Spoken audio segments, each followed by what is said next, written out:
Olá, você que está nos assistindo, bem-vindos a mais um podcast Entre Filhas. E eu estou aqui com uma pessoa muito especial. A entrevistada de hoje é uma amiga muito querida. Formamos juntas no Seminário Teológico Carisma em Belo Horizonte. Fomos comissão de formatura juntas. E eu estou aqui com a pastora Débora, a Lola, conhecida como Lola. E hoje nós vamos conversar um pouquinho. Ela que é esposa do Paulo, professora do Seminário Teológico Carisma, ela é pastora também, ela que prega sobre diversos assuntos, ensina muita coisa a respeito da palavra de Deus, que fala também muito a respeito de identidade, chamado e propósito, e está aqui conosco na nossa Conferência Filhas, e nós vamos bater um papo com ela. Tudo bem, amiga? Minha amiga, um prazer poder estar com vocês, estar não somente na conferência, mas também em podcast. Eu confesso que eu tenho um coraçãozinho em podcast, sabe? Fiz muitos anos de rádio. Você tem então muita cara eu gosto. Nem a gente gosta de conversar. Vamos conversar, vamos bater um papo aqui. Isso aí. E eu acho que é interessante a gente começar falando sobre o seu chamado, amiga. Você sabe me dizer o momento que você recebeu essa clareza de chamado no seu espírito? Como é que foi que o Senhor te chamou? Então, amiga, eu vejo assim, né, que eu venho de um lar cristão, né, de um lar evangélico. Eu sempre estive no caminho do Senhor, fui me descobrindo, sempre servi em tudo. Eu brinco, né, que quem nasce na igreja é tudo, porque tudo que tem, desde a apresentação de criança, e aí você vai crescendo e limpa banheiro, e faz conferência, e vai pra cima e pra baixo, se veste de palhaço, canta no coral, se veste de palhaço com as crianças, de tudo eu já fiz nessa vida, quando se trata de igreja. E é interessante que quando Deus me mandou pra Belo Horizonte para fazer o Seminário Teológico Carisma, que aliás, onde a gente se conheceu, no ano de 2013, eu já lidava com louvor. Então eu cantava. E uma das coisas que acontece muito assim com quem canta é a gente achar que a gente é eternamente pra música, Sim. né? Então, eu creio que tem pessoas que vão ter esse lugar assim mais exclusivo, dedicados a essa área, mas uma coisa que eu acho que passa por todo cantor é que eu vou gravar CD, eu vou viver da música, e na época eu recebia também muitas palavras sobre isso, e eu pensei, eu sou da área da música, é isso que me define. Só que algo interessante é que Deus tinha falado comigo uma palavra antes de eu ir para BH. Deus falou comigo, eu vou trabalhar a sua identidade. E aí, quando eu chego em Belo Horizonte, eu costumo dizer que não tem nada melhor para você repensar quem você é do que Deus colocar gente muito boa perto de você. Então, quando você se acha, eu sou cantor, você chega lá, que foi o meu caso, cheguei, todo mundo cantava muito bem. Então, era tipo assim, a igreja dividia a voz. Você fala, gente, o que é isso? Então aí você começa a se questionar, tipo assim, é isso mesmo? É isso que o Senhor quer pra mim? E aí no processo do carisma foi aonde essa descoberta, ela culminou. E justamente aprendendo sobre uma matéria que eu leciono hoje, né, que é a matéria de dons ministeriais, nesse processo e pós-carisma, eu descobri verdadeiramente o meu dom de ensino, né? Então, por mais que eu seja uma pregadora, o que for, a parte primordial é a questão do ensino da palavra.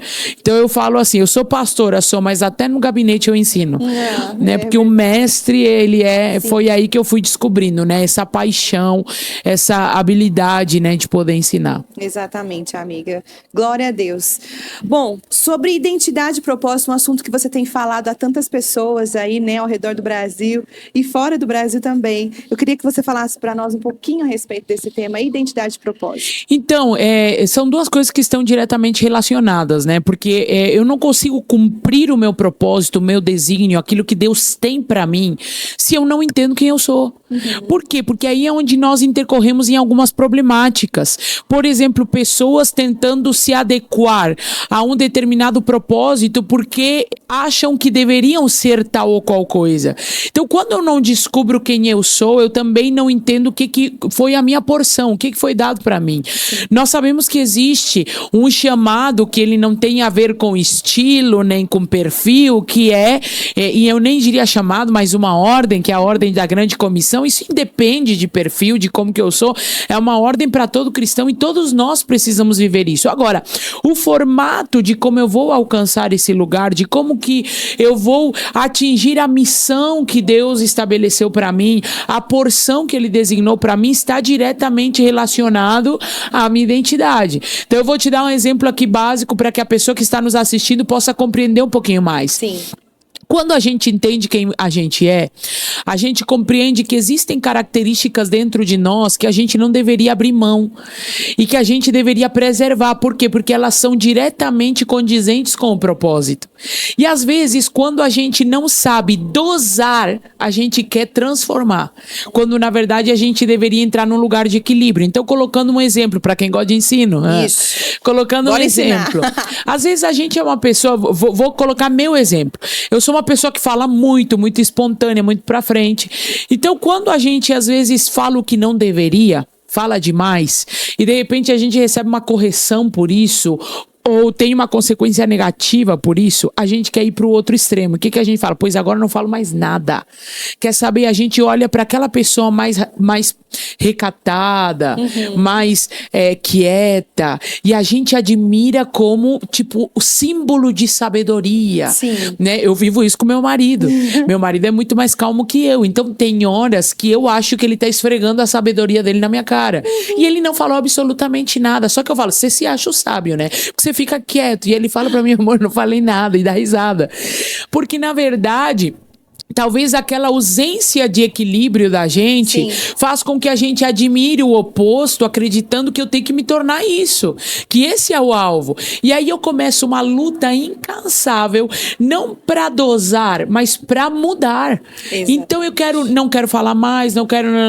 E aí eu estou abrindo mão de uma característica que é minha, que vamos lá. Quando você olha hoje para o meu propósito, que é ensinar, que é pregar, que é para falar para mulheres, que tem espontaneidade. Imagina se eu abrisse mão dessa característica, eu não viveria o meu propósito. Então eu preciso reconhecer o que é a minha identidade, e isso é determinado por quem nos criou. Sim. Né? E a Bíblia vai dizer em Salmo 100, se eu não me engano, é Salmo 113, acho que é. Eu sempre confundo os textos bíblicos à referência, mas o texto diz assim: tu formaste o íntimo do meu ser e me entreteceste no ventre da minha mãe. Eu acho tão lindo esse salmo, porque ele diz assim: me entreteceste, dá uma ideia de um trabalho minucioso.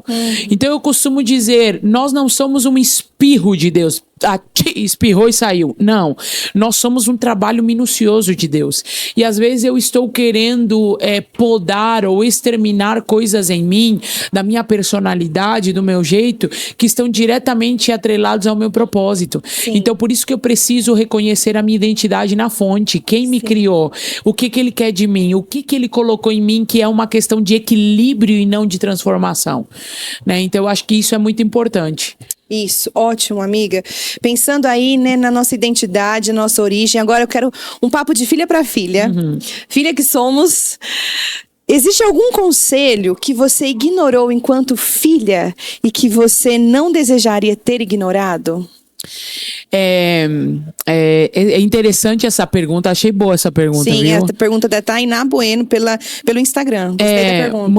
Muito boa pergunta. Eu acho assim que minha mãe, ela sempre falava uma frase pra mim, e ela dizia assim, Débora, ela não me chama de Lola, né? Não. Então ela dizia, Débora, você precisa aprender a conhecer os limites das pessoas, pra você não esperar delas o que elas não podem te oferecer. Porque quando você conhece o limite delas e você espera além, na verdade o erro foi seu. Sim. De não conhecer o limite dela. Então ela até fazia uma ilustração em relação às amizades. E ela falava comigo, se você tem uma amizade, por exemplo, que não guarda segredo, entendeu? Você ter ido contar um segredo que não pode vazar, o erro foi seu. Porque você não entendeu o limite dela. E não adianta você ficar brava. E aí eu pensava, tá, mas não justifica a pessoa ser fofoqueira. Mas ela dizia, você já sabia que ela era assim. Então você precisa conhecer esses limites. E o que eu percebo? Que de repente eu poderia ter... Eu considerei muitas oportunidades, mas eu poderia ter considerado um pouco mais. nesse reconhecimento dos limites das pessoas, se eu tivesse, de repente, tido um olhar mais compassivo com as limitações das pessoas, sim, e não com o olhar da régua que eu às vezes coloco para mim mesma, né? Que eu me cobro, que eu sou mais drástica. Se eu tivesse tido esse olhar mais compassivo, eu talvez não teria aceitado sentenças que falaram sobre mim, ou que estigmas que colocaram sobre mim, que me fizeram questionar muitas vezes a minha identidade. Sim. Né? E hoje eu entendo que muitas dessas falas eram resultados de crises pessoais das pessoas. Sim. Entendeu? E isso é forte demais, porque se a gente for olhar, às vezes a pessoa ela vai te julgar na lente do coração dela e não do seu. Isso. Então, quando ela transfere algo, né, do que está na lente dela, na cosmovisão dela, para você às vezes pode chegar ao ponto de questionar e acreditar que você é o que estão dizendo de você. E aí isso é uma coisa que, se às vezes eu olhasse mais para o que a minha mãe me falou, né, e falasse assim, olha, as pessoas são limitadas, conheça-as, para que na hora que falem algo que você não é, você tenha tão claro que você é, que você consegue ter compaixão da pessoa que está falando algo, de repente para te ferir ou para te questionar. Sim. E é impressionante como a gente tem essa tendência de assumir a visão do outro a nosso respeito, né? O pensamento do outro a nosso respeito, e a gente às vezes está se comportando dessa maneira e a gente torna isso um estilo de vida e assume algo que não é a verdade, é o que colocaram sobre nós. Não, porque às vezes a pessoa fala assim, vamos supor uma coisa básica, você quer aparecer, Bruna?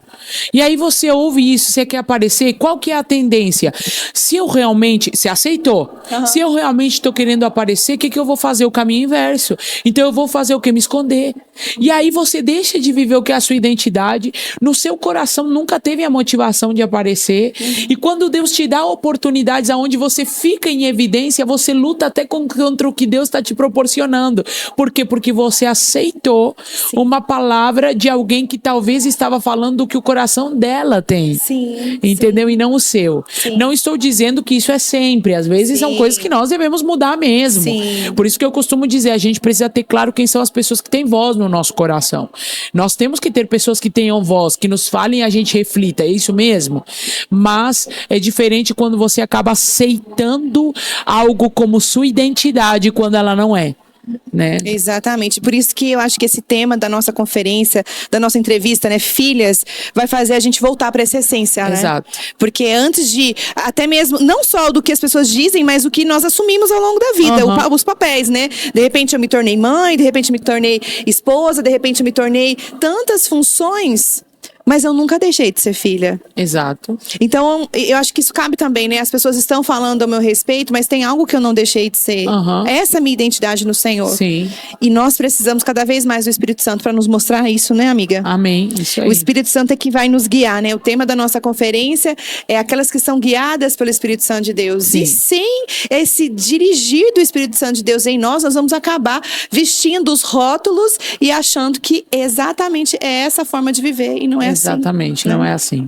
Eu queria que você deixasse, então, amiga, uma breve mensagem para quem está nos assistindo, para as filhas de Deus que vão assistir esse podcast, uma mensagem que o Espírito Santo tocar no seu coração a respeito de sermos filhas de Deus. Então, você, filha amada, lembre-se que você não é somente filha, mas é uma filha amada do Senhor. Ele te escolheu, Ele te gerou. E eu acho que, baseando no que nós conversamos nesse podcast, eu quero reafirmar isso. Ouça do seu pai aquilo que ele te tornou, aquilo que ele te criou e pro que ele te criou. Porque quando você ouve do pai que te ama, né, aquilo que você é, você consegue firmar a sua identidade. E tudo aquilo que tentam colocar como rótulo sobre você, que difere daquilo que o pai que te ama fez e falou, você consegue relevar, você consegue desconsiderar. Se alguém fala sobre você algo que você não é, você consegue desconsiderar. Aquilo não mexe com você, não te faz duvidar, não te faz questionar. Então, assim, meu conselho hoje é: conheça da fonte certa aquilo que você precisa conhecer. Você não vai procurar para uma máquina de lavar, você não vai procurar como funciona uma máquina de lavar perguntando para um criador de micro-ondas. Não, você vai para o manual de instruções. Você vai saber o que o criador idealizou, quais são todas as funções, como que ela funciona. E a mesma coisa é a gente. Nós precisamos ir para a fonte, para o nosso criador, que nos criou com todos os detalhes exclusivos, que nos criou com todos os detalhes individuais, que não é padronizado. Deixa eu te falar algo. Deus não é produtor em série, Deus é oleiro. Aleluia. Então ele trabalha de forma individual. Conheça da fonte quem você é, quem Deus te chamou para ser, quem Deus te criou. Não duvide do amor dele, nem da filiação que você tem nele, e viva a plenitude do propósito de Deus na sua vida. Amém. Muito obrigada, amiga. Muito obrigada mesmo por nos ensinar, por alcançar o nosso coração com as suas palavras. E você que esteve assistindo aqui com a gente, compartilha aí esse podcast com as filhas amadas que o Senhor colocar no seu coração. Manda para todo mundo. Todo mundo precisa ouvir um pouquinho daquilo que nós aprendemos aqui com a pastora Débora. Muito obrigada. Amém. Um prazer. Beijo, amiga. Amo você. Viu? É muito bom estar com você. E você que está aí, até o próximo Entre Filhas.